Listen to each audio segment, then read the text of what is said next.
Like many scientists, I'm afraid the Rani simply sees us as herbs of chemicals. There's no place for a soul in her schemes of things. Hello and welcome back to the Doctor Who Marathon. I'm your host McEdam, and today we're going to be talking about The Mark of the Rani, written by Pip and Jim Baker, and is directed by Sarah Helens. This is a two-part adventure set within season 22, the first full season of Colin Baker's reign, and it also not only brings back renegade Time Lord the Master, but we also get introduced to a new Time Lord, this being the Rani, a female renegade Time Lord who has no real moral compass, but she is hugely focused on scientific research, and if that research is in harm's way, then in her mind, so be it, it's justified. As long as she gets to play around with her scientific equipment and gets to play around with her science, then by all means she does what she wants. And this story is heavily criticised among the largest scopes of the fan base, although it does have its fans. A few people really like this story, but a lot of people are very they don't like the work of Pip and Jane Baker, feeling that their writing style is not to par with classic Doctor Who. And I'm not the hugest fan of their works. I do feel like they were just not the right kind of writers for Doctor Who. I feel like they like to write more pantomime stories and like to indulge a bit in the silliness sometimes. But they do know how sometimes when to restrain themselves, and I think this is easily, I think, their best work on the series. But is their best any good? Well, we'll find out in a bit now. This is also the last story in the classic series to be directed by a woman, and Doctor Who will never get a female director until season 3 of New Who with Blink. So in the history of women on Doctor Who, this is a very significant part of it. And like I said, we've had the first female renegade Time Lord, the Rani, played amazingly by Katie O'Mara, who was at the time a pretty big name. She had starred in a lot of films and some TV programs. In fact, this is her, I believe it's her third or fourth appearance on television with Colin Baker. Previously, they've played roles in Brothers and a few other shows. Angel, I believe, is one of them as well, but I could be wrong. But anyway, so yeah, does the story hold up, or does it deserve to be sunk at the bottom of a sewer? Let's find out. So the story is set in the Industrial Revolution, in which more machines were being made to take up the labour of man's work, and so people who work in the mines and stuff would have their jobs basically lost. And we've also get introduced as well to the concept of, I believe the scientist's name is George Harrison. So the Doctor lands on this in this era because some sort of time tracker has been placed his TARDIS in this time zone, and the Doctor goes out to investigate, and he has a tracker that tracks time distortions and tracks it to a bath thing, which originally he doesn't really take that much concern of. But he later learns that a famous engineer around this time, I can't remember his name, George Hedinson or something like that. Let me see if it's on a back. Oops.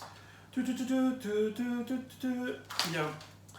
Anyway, basically a famous engineer is there, and this is the first time since the first Doctor era where we actually meet a historical figure, somebody who is famous in history. So that's really cool. And basically the Doctor realizes that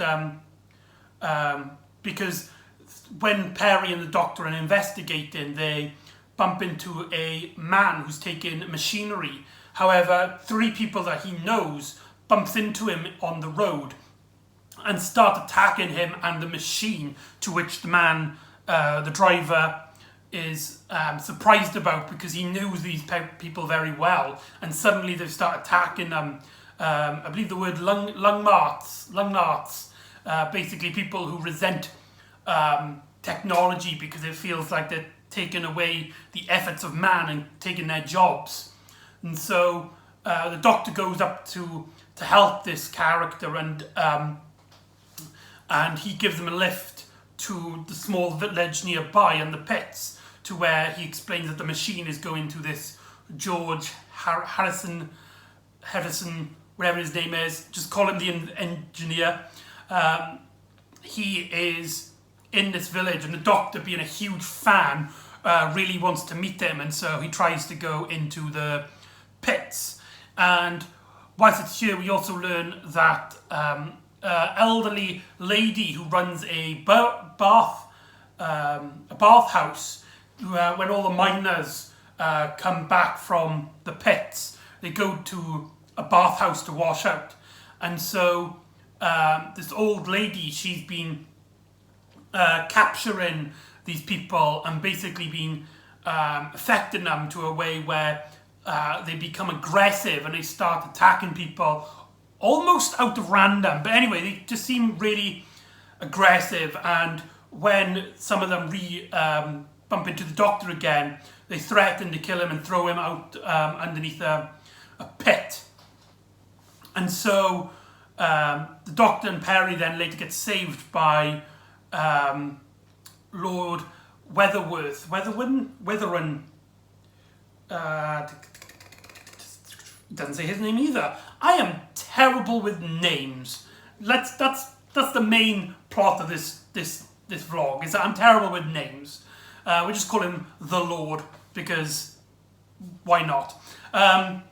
So this Lord character saves the Doctor and tries to work out what the Doctor's doing there, because the Doctor originally said he's a VIP, but this guy organised a group of collective scientists to meet up at this house so that they can talk about science and the wonders of technology.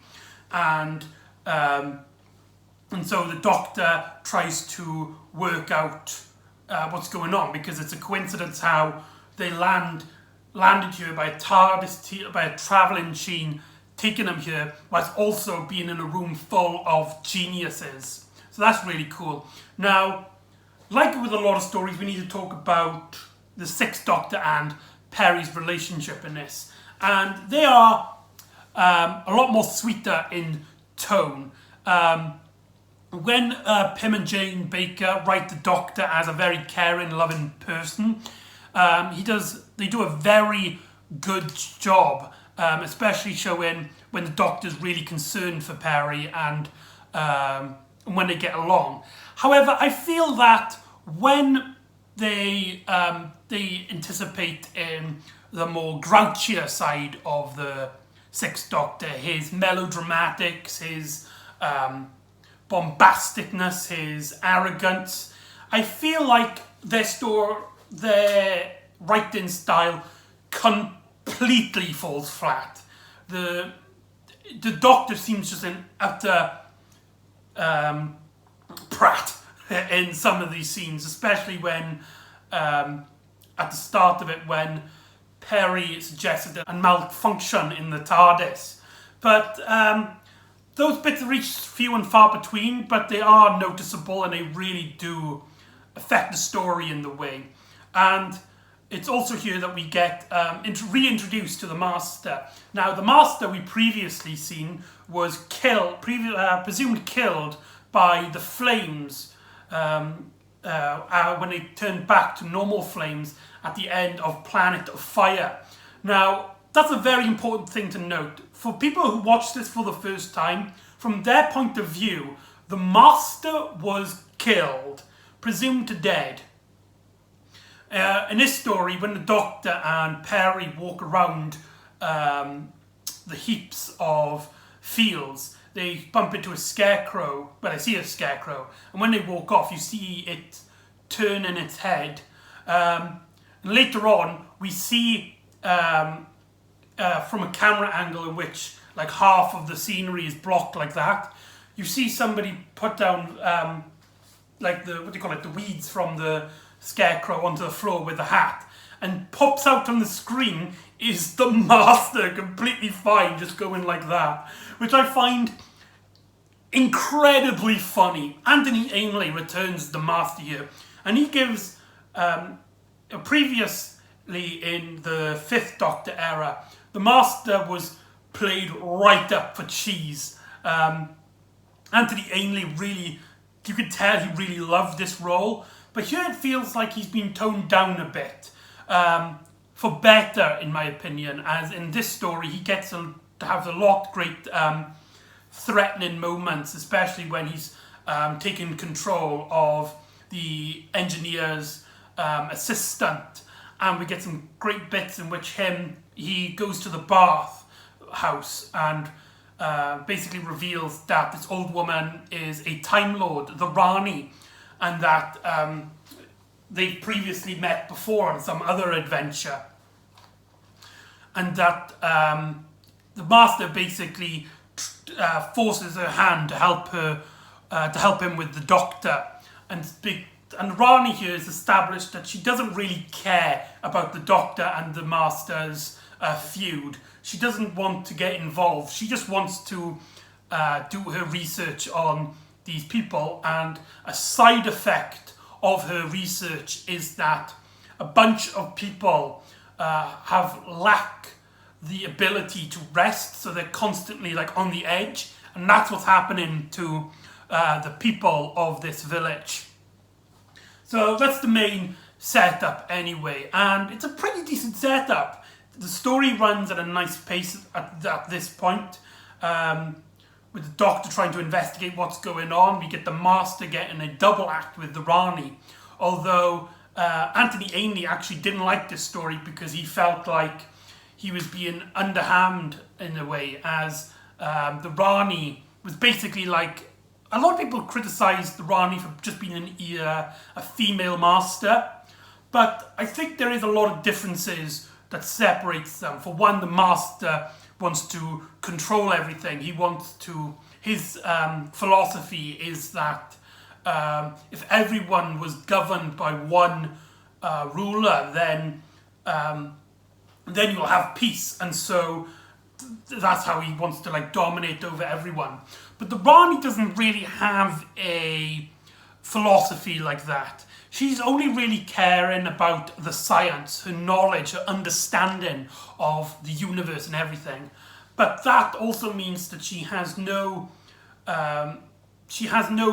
morals in terms of people's emotions and people's souls, as the Doctor states. From her point of view, human living creatures are just chemicals and biology that she can tamper to learn more about the universe, and it's because of the Master basically forcing her hand, as the Master takes some of her work, does the Rani get involved in the story. And I really like the dynamic between the Master and the Rani here.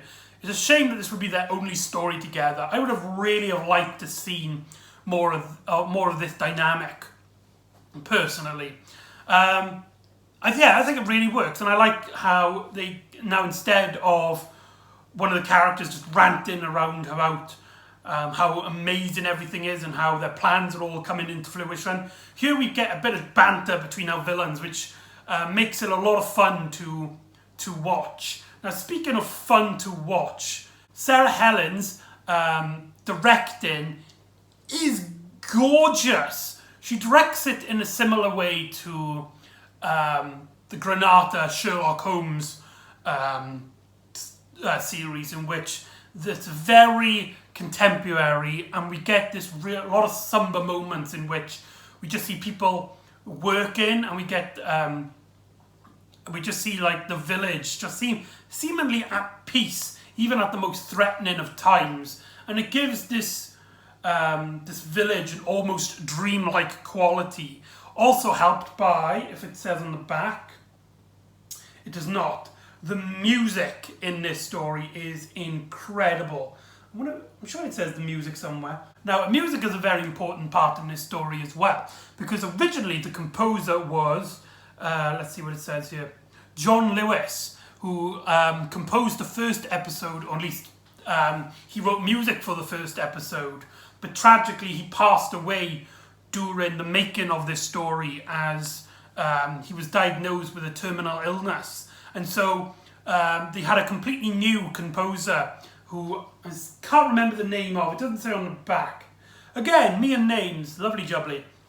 And I really, really love the music here. I really love the somber moments that when we just see characters just walking around, and we got this really eerie, I can't think of a word to describe the type of music, like a synth, smooth synth kind of feeling, and it gives this adventure a lot of dreamlike qualities, and it's got some really great moments in terms of camera angles. There's a great bit where one of my favourite scenes in this in terms of directing is we're in a forest and we see a spider web in the foreground, and then the camera focuses to the background, and we see the Sixth Doctor walk onto the camera, and he's like the spider to the fly, something. He does a famous quote, the spider to the fly quote, and that bit just looks absolutely gorgeous.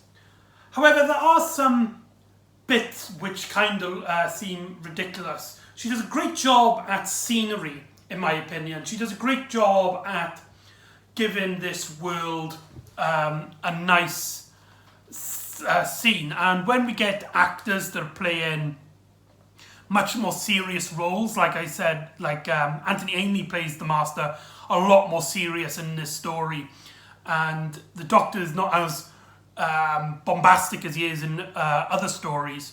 But when she does have bombastic actors, mainly the people that the Rani has taken their ability to rest, I feel like the story goes a little bit too cheesy and a bit too silly, but it's hard to take the story worthy. Also as well is that when we get to a certain point, the story just kind of, I wouldn't say flubs, but it struggles to try and get further, as a majority of scenes is just of characters going from one place to the other and just trying to work out something, which means a lot of scenes feel like padding. And though we start off the story really great in part one, but halfway through until near the end, the story doesn't really pick up, and we constantly get distracted by little subplots. For example, there's one with the Rani. She has these maggots that allows her to control people, and the Master takes some, and he uses the maggots to take Luke, the engineer's assistant, to control him and to stop their plans from coming to life, basically. And so because the Master learns about this group of people, and he tells Luke to try and stop them from cancelling this meeting so that the Master could take control of these people and have some of the greatest scientists in the universe. Or at least that's how he describes it. And the Doctor also has to learn how to has to figure out what's going on with these people, and at one point it just kind of feel like every few seconds these people just start attacking them once they get close to any sort of goal. Though there is a great moment in which the Doctor goes undercover as a mine worker to infiltrate the Rani. There's also some really strange moments. For example, during midway through part 1, the Master basically reveals that she's the Rani and she's an evil Time Lord like himself. And throughout part of the story, she's been dressed up like an really old lady like that, and white hair and stuff. And then she takes her mask off to reveal that she's, I believe, like in her 40s. And like they treat it as like, oh my god, it's a twist. But this is the first time we've ever met the Rani, so it's a very strange reveal scene, shall we say. It just seems like it's the shock is, oh my god, she's not as old as she claimed to be. I guess, though, it does kind of make sense because from the Doctor's point of view, he would have recognised her. He does know her. In fact, when the Doctor and the Rani meet, because the Rani has kidnapped the Doctor after the Doctor fails in his infiltration, and he's tied up to a table and he talks to the Rani. He talks to her as if he's already battled her once before. So I like to think, in my head canon, I like to think that there is a unseen story with the 5th Doctor and the Rani. That would be really cool. If anybody's got any ideas for a 5th Doctor Rani story, please let me know, because I would really like to hear that. And I would like to come up with some fan project where that happens. Anyway, I digress. So the Doctor, Perry comes to the rescue, but gets captured by the Master, who basically explains that he's taken the TARDIS. He's basically organised a group of people to take the TARDIS and throw it down a pit. And the Doctor comes up with this plan to try and break their trust by revealing that, by saying that the camera isn't real. And so the Master helps Perry and the Doctor go outside, only for Perry to trick the Master and accidentally pushes him down a hill, to which the Doctor gets captured by a few of these restless individuals and put him on a cart which will go down a hill. And that's our cliffhanger for part 1. And I'm not going to lie, it's a very weak cliffhanger, from the sudden directing of it to the lack of tension for the majority of it, because it just seems like it's not really going that fast or anything, only really the pit. And I guess you could say it's a decent cliffhanger, but what really lets it down is the resolution in part 2, in which we get extra scenes of some character. Actually, I think this is the bit where the inventor gets involved. Yeah, this is the first time the inventor gets involved, where he stops the Doctor's cart. And it's a bit of a cop-out, because to let this cliffhanger work, they had to cut out a few scenes of this character basically seeing what's going on and interrupting the sequence of events. So, yeah. So let's talk about this inventor, because this is a pseudo-historical, and the big element of part 2 anyway, because his character doesn't get introduced in part 2, is this, that he's an inventor who kicks off the Industrial Revolution.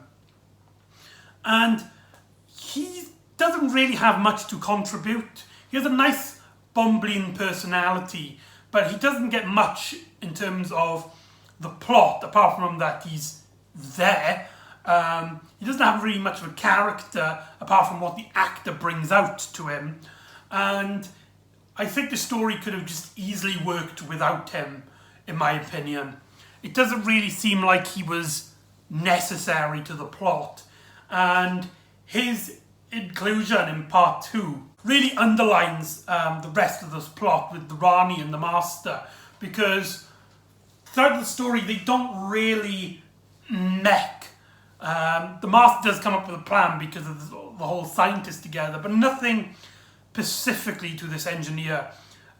So the story doesn't do a good job at representing why he's a famous historical figure, what importance he is, other than the doctors just seem to be a huge fan of him, which is a shame. And we get this whole dilemma then of the Luke character being controlled by the Master, and he lures the Doctor to a forest to which the Rani has placed bombs on the floor, and if you step on these bombs you will turn into a tree. I really like that idea.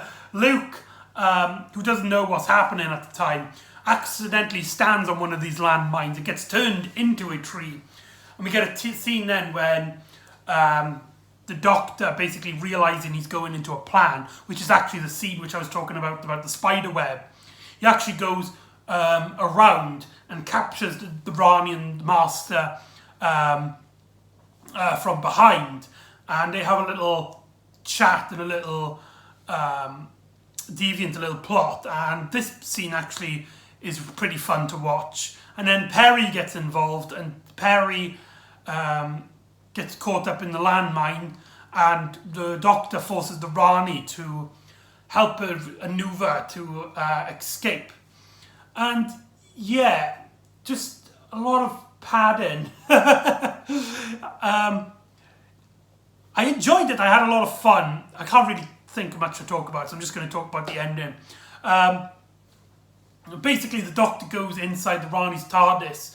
Now, the Rani's TARDIS looks absolutely stunning. In fact, it's probably one of my favourite TARDIS designs. I especially like her rotor, which is these two circles that spin around. And though the effect might be a bit easy on how they did it, it does come off as this really strange effect where the rings are kind of like balancing on each other perfectly. And he tampers with the TARDIS, with her TARDIS, so that when she flies into it the next time, as the Master accidentally, in the pit, accidentally shoots part of the cave that tumbles it down, and so the Master and the Rani have to escape in the Rani's TARDIS. The TARDIS accidentally speeds up and up and up and up and up and up and up, and basically trapping them in a acceleration of time, as one of the Rani specimens, a dinosaur fetus, comes to life and grows at an accelerated rate, basically ending our story with the Doctor and Perry going into that, finding the TARDIS, as the engineer found it and got a few men to get it out of the pit. And the Doctor and Perry then leave into the TARDIS. And that's Mark of the Rani. Overall, I think there's a lot to like here. The directing by Sarah Helens is phenomenal. There are some really good moments with Colin Baker and Anthony Ainley, and of course Katie O'Mara.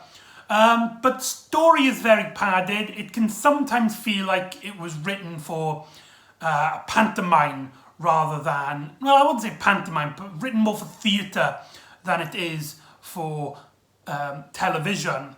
And it could have been a lot better. I think it's a good story. It just could have been a great story with the concept that they had, especially with the Rani. I really like the idea of the Rani and her being a counterpart to the Master, as if like she's his companion. Although in this story, it's more like they don't completely trust each other, but they've both got to work with each other, which gives a good dynamic to our villains. So yeah, I say give it a watch. It's not particularly loved, though, like I said, it has a few fans. So if you haven't seen it, give it a watch, and you might like it. You never know.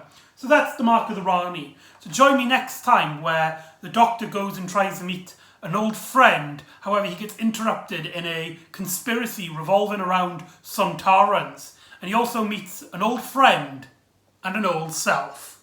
So join me next time for The Two Doctors. And I'll see you all next time on the Doctor Who Marathon. Ta-da!